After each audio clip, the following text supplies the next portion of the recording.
Chicken সবজি soup বানাবো, তার জন্য আগে এখানে 2 টুকরা মুরগি সিদ্ধ বসিয়ে দিলাম একটু লবণ হলুদ দিয়ে। এখানে সবজিগুলো কেটে নিলাম, আর এখানে আলু সিদ্ধ করে নিলাম আগেই। এই মুরগি সিদ্ধ হয়ে গেছে, নামিয়ে একটু ছড়িয়ে নেব। আসসালামু আলাইকুম, সবাই কেমন আছেন? আলহামদুলিল্লাহ, আমরা ভালো আছি। আজকে আবার নতুন একটা ভিডিও নিয়ে আসলাম। এই যে মুরগিগুলো একটু ছড়িয়ে নিলাম, মুরগির ফানিগুলো রেখে দিলাম, এগুলো রান্নার কাজে লাগবে। এখন রান্নাটা বসিয়ে দিলাম, কড়াই বসিয়ে তেল দিয়ে দিলাম, এখানে দিয়ে দিলাম কাঁচামরিচ কুচি, পেঁয়াজ কুচি, ক্যাপসিকাম কুচি, এগুলো একটু ভেজে নিব। হালকা ভাজা দিলাম, ভাজা হয়ে গেছে। এখন সবজিগুলো দিয়ে দিব, এখানে ফুলকপি আর গাজর কেটে নিলাম, এগুলো একটু ভেজে নিব মশলাগুলোর সাথে। এখন এখানে মশলাগুলো দিয়ে দিব, এখানে নিলাম একটু মরিচের গুঁড়া, একটু রসুন বাটা, আদা বাটা, একটু জিরা ধনিয়ার গুঁড়া, এগুলো একটু পানিতে মিক্স করে দিয়ে দিব সবজিগুলোর মধ্যে। সবজিগুলো ভাজা হয়ে গেছে, এখন মশলাগুলো দিয়ে একটু ভেজে নিব। আবার ভাজা হয়ে গেছে, এই যে কালার ভিন্ন রকম হয়ে গেছে, মুরগিগুলো দিয়ে দিলাম। মুরগিগুলো এখন একটু ভেজে নিব সবজিগুলোর সাথে, একটু ভাজা ভাজা করে নিলাম। এই যে অনেক সুন্দর হয়েছে ভাজাটা, ভাজা হয়ে গেছে। এখন মুরগি সিদ্ধ পানিগুলো দিয়ে দিলাম, এগুলো দিয়ে একটু মিক্স করে একটু জাল করবো। এই যে এখানে বাটি দেওয়া পানি দিয়ে দিলাম,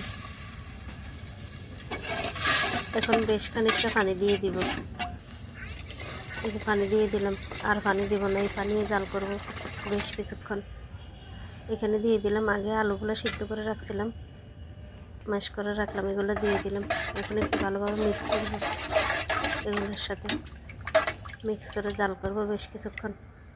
দিয়ে দিলাম লবণ, আগে কিন্তু লবণ দিইনি, এখন লবণ থেকে লবণটা দিয়ে দিলাম।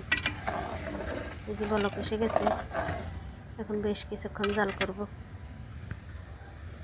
এই যে ডিমটা গুলিয়ে রাখলাম, ডিম দিয়ে দিলাম, ডিমটা দিয়ে একটু ভালোভাবে মিক্স করব যাতে গলা ফেঁকে না যায়। এই যে ডিমটাও গোলা হয়ে গেছে, এখন দিয়ে দিলাম গোলমরিচের গুঁড়া, বেশ খানিকটাই দিলাম, একটু জাল জাল করে বানাবো তো। এখন এখানে দিয়ে দিলাম একটু চাউলের গুঁড়া গুলিয়ে, কর্নফ্লাওয়ার নাই, না হয় কর্নফ্লাওয়ারে দিতাম, তার জন্য চাউলের গুঁড়া দিয়ে দিলাম, একটু ঘনত্ব আসবে। অনেক সুন্দর হয়েছে, ঘন হয়ে গেছে, স্যুপটাও রান্না হয়ে আসছে। আর একটু জাল করে নামিয়ে নিব ধনিয়া পাতা দিয়ে। কালারটা অনেক সুন্দর হয়েছে, এই যে ঘনত্বটা অনেক এসে গেছে। স্যুপ রান্না হয়ে গেছে, ধনিয়া পাতা দিয়ে একটু জাল করে নামিয়ে নিব। এরকম স্যুপ বানালে অনেক মজা লাগে খেতে। এই স্যুপ রান্না রেডি, নামিয়ে নিলাম। এখন গরম গরম খেয়ে নিব। এই স্যুপটা সবাই খেতে পারবে, অসুস্থ রোগীর জন্য আরও ভালো হবে। শিশু থেকে বয়স্ক মানুষ পর্যন্ত সবাই খেতে পারবে, অনেক মজার একটা স্যুপ বানিয়ে নিলাম। এখন সবাই মিলে খেয়ে নিব। আজকে এ পর্যন্তই, সবাই ভালো থাকবেন, সুস্থ থাকবেন। যেখান থেকে ভিডিওটা দেখবেন, ভালো লাগলে লাইক কমেন্ট করবেন। আল্লাহ হাফেজ, সবাইকে অনেক ধন্যবাদ। আসসালামু আলাইকুম।